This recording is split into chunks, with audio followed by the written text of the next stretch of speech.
Shakespeare के पश्चात के जो ड्रामेटिस्ट्स इंग्लिश लिटरेचर में आते हैं उनमें वेबस्टर एक महत्वपूर्ण हस्ताक्षर हैं।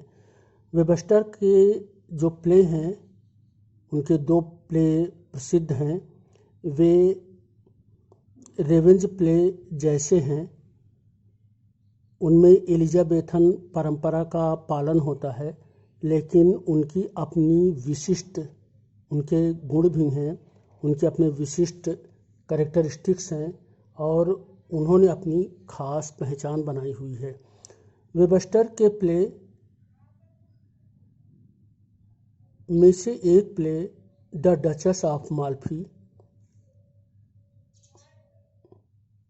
एक महत्वपूर्ण सेनेकन हॉरर रेवेंज ट्रेजेडी है, जिसमें पार्शियल पोएटिक जस्टिस होता है और जिसका एक विलन अंटागोनिस्ट पात्र बोसोला एमए की परीक्षाओं में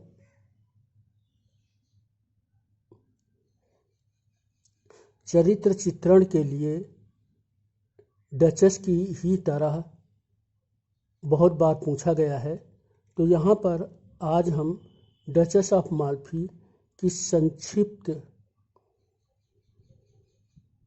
कथा बताएंगे, एक स्टोरी बताएंगे और वो भी समरी में, और इसके अलावा थोड़ा सा उस युग का और उस प्ले की जो है थोड़ा परिचय भी देंगे।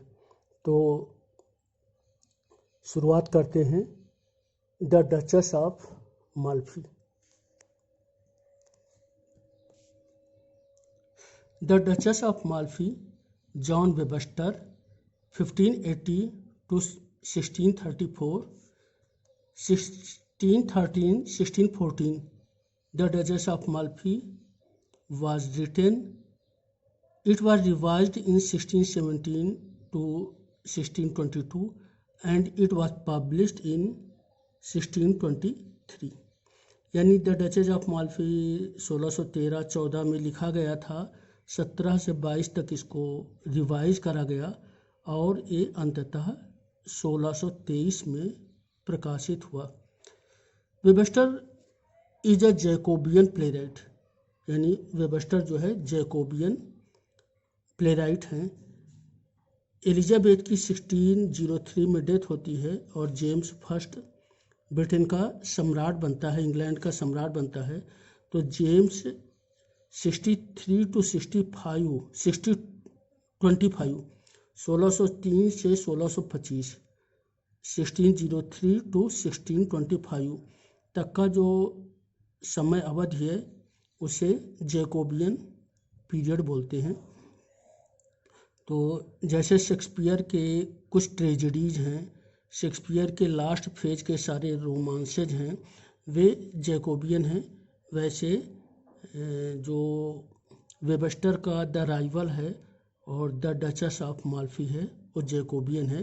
तो वेबस्टर प्रसिद्ध जैकोबियन प्ले राइट हैं।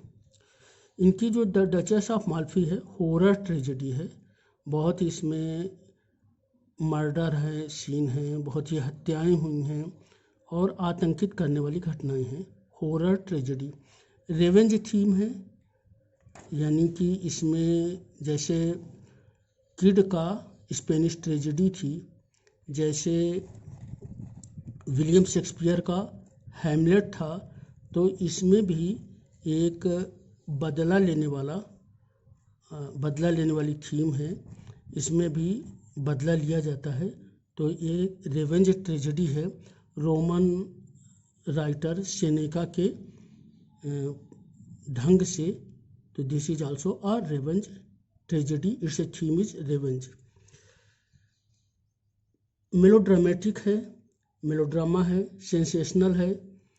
The duchess of Malfi differs from the conventional revenge tragedy, as the revenge is taken not as a duty but as a passion, and instead of feeling sympathy for the revenger we feel sympathy for the victim of the revenge, that is the Duchess। यानी जो duchess of Malfi है तो ये revenge tragedy, लेकिन जो दूसरी revenge tragedies हैं उनसे ये भिन्न है, क्योंकि इसमें एक कन्वेंशनल रिवेंज ट्रेजिडी नहीं है, परंपरागत रिवेंज ट्रेजिडी नहीं है। जैसे हैमलेट है तो हैमलेट में हम सिंपैथी हैमलेट के प्रति महसूस करते हैं, हैमलेट क्या है, रिवेंजर है। लेकिन द डचेस ऑफ माल्फी में रिवेंजर डचेस नहीं है, रिवेंजर तो बोसोला, फर्डिनांड, कार्डिनाल हैं, लेकिन हम सिंपैथी जो इसका विक्टिम है, विक्टिम असहाय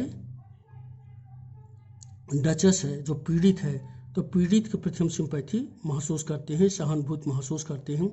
ये बहुत ही खास डिफरेंस है कि इसमें जो सहानुभूति का पात्र होता है वो पीड़ित होता है। The conflict of the stoical protagonist with the Machiavellian antagonist, इसमें कॉन्फ्लिक्ट है। जो प्रोटेगोनिस्ट डचेस ऑफ माल्फी है और वह स्टोइकल है। स्टोइकल का मतलब है कि उसने अपने फेट को, अपने भाग्य को स्वीकार कर लिया है। वह सारे टार्चर्स को, सारी यंत्रणाओं को वो शांत चित्त सहन करती है, उसने इस बात को स्वीकार कर लिया है। और जो एंटागोनिस्ट्स हैं, यानी फर्डिनांड है, कार्डिनाल है, खासकर कार्डिनाल है, बोसोला है, ये सब मैकियावेलियन हैं। मैकियावेली इटली का फिलोसफर था और उसका कहना था कि लक्ष्य महत्वपूर्ण होता है, and is important not the means. And महत्वपूर्ण होता है, लक्ष्य महत्वपूर्ण होता है। तो जो एंटागोनिस्ट्स हैं मैकियावेलियन हैं। नो ट्रेजिक हीरो, कोई भी ट्रेजिक हीरो नहीं है।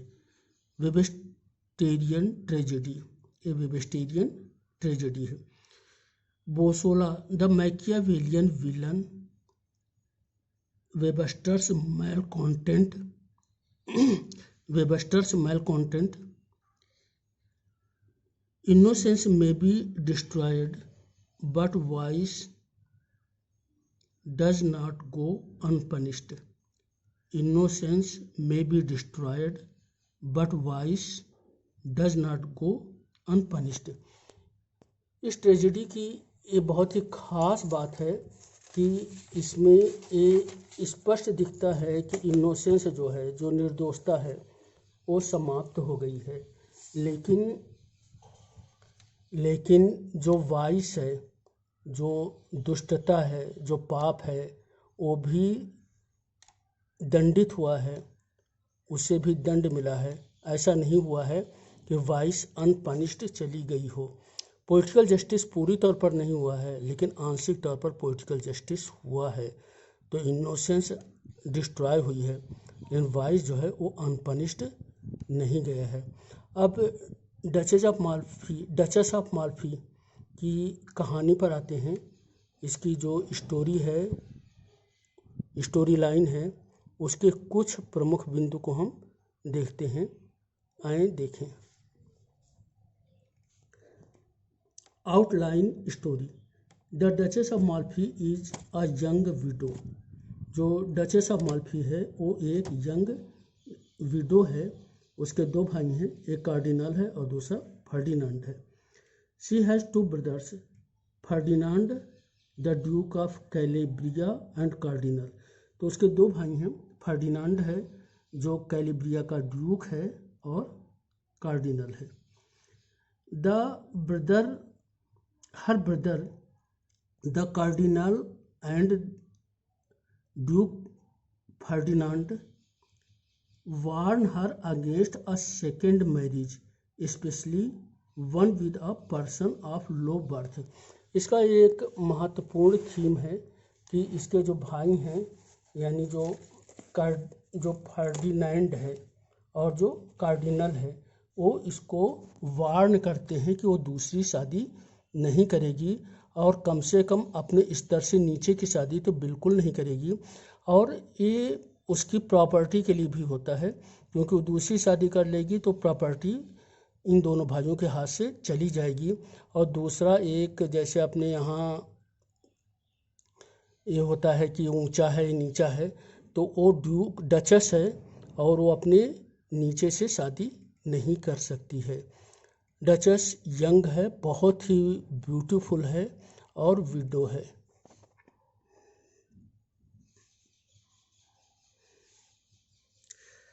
Her brothers leave the villain Bosola behind to act as their spy. तो उसके भाई जो हैं बोसोला एक व्यक्ति है उसको छोड़ जाते हैं डचस के अंडर में एक नौकर की तरह, यानी बोसोला माल्फी में डचस के दरबार में नौकरी कर लेता है, लेकिन वास्तव में वह स्पाई होता है, वास्तव में वह जासूस होता है। The Duchess has already resolved to marry her steward Antonio. She knows that her marriage will infuriate her brothers. लेकिन डचस ने पहले ही एक नौकर है, उसका स्टीवार्ड है एंटोनियो, उससे शादी करने का इरादा कर रखा है। डचस जानती है कि यह बात उसके भाइयों को नाराज़ करेगी, इन्फ्यूरिएट करेगी, लेकिन वो एंटोनियो के प्यार में है। एंटोनियो उसका स्टीवार्ड है, उसका नौकर है और वह उससे शादी करना चाहती है। The Duchess marriage Antonio secretly. Antonio से सीक्रेटली शादी कर लेती है Duchess. The Duchess gives the birth of a son. Bosola sends the information to his brothers but they fail to discover the father of the child. Duchess एक बच्चे को जन्म देती है और बाद में 2 बच्चे और होते हैं। बोसोला इसकी खबर उसके भाइयों को दे देता है जैसी कि उसकी ड्यूटी है, लेकिन बोसोला ये नहीं पता कर पाता है कि इन बच्चों का पिता कौन है, यानी डचस ने किससे शादी की है ये बोसोला और पता नहीं कर पाता है। और इस तरह उनके भाइयों को ये नहीं पता चलता है कि वास्तव में डचस ने किससे शादी की है। लेकिन डचस के बच्चे हुए हैं ये बात उनके भाइयों को पता चल जाती है और यह खबर बोसोला डचस के भाइयों को दे देता है। Some years pass. Now the Duchess is the mother of 3 children. Ferdinand visits Malfi. He threatens to kill the Duchess and her husband. The Duchess arranges for the departure of Antonio to Ancona. Bosola gains the confidence of डचस।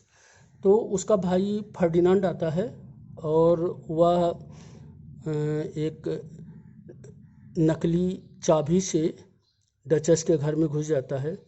डचस को धमकियां देता है कि वह उनके और उसके husband को मार डालेगा, उनके बच्चों को मार डालेगा।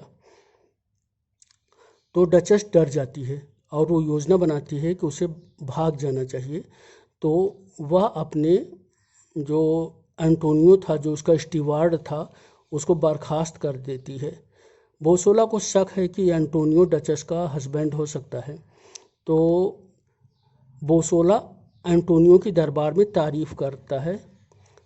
तो डचस को लगता है कि बोसोला एंटोनियो के प्रति अच्छे विचार रखता है और बोसोला बहुत ही चमचागिरी करता है, बहुत ही फ्लैटरिंग करता है, तो जिससे डचस को लगता है कि बोसोला उसके प्रति अच्छे व्यवहार वाला है और उसका साथ दे रहा है।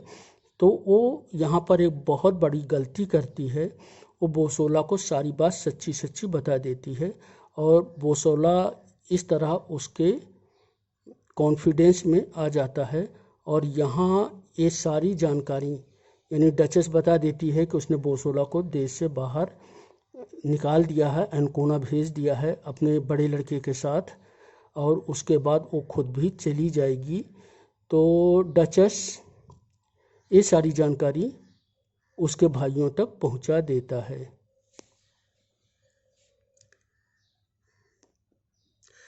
Bosola reveals the secret of marriage of duchess to his brothers.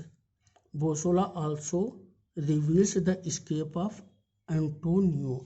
यानी बोसोला जो एंटोनियो का एस्केप है कि एंटोनियो चला गया है और जो उसकी शादी का जो सीक्रेट है वो उसके भाइयों को बता देता है।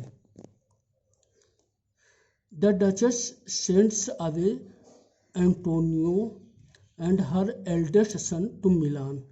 Soon after, she is arrested and imprisoned within her own palace. तो फर्डिनांड और कार्डिनल जो उसके भाई हैं वो डचेस के पीछे पड़ जाते हैं।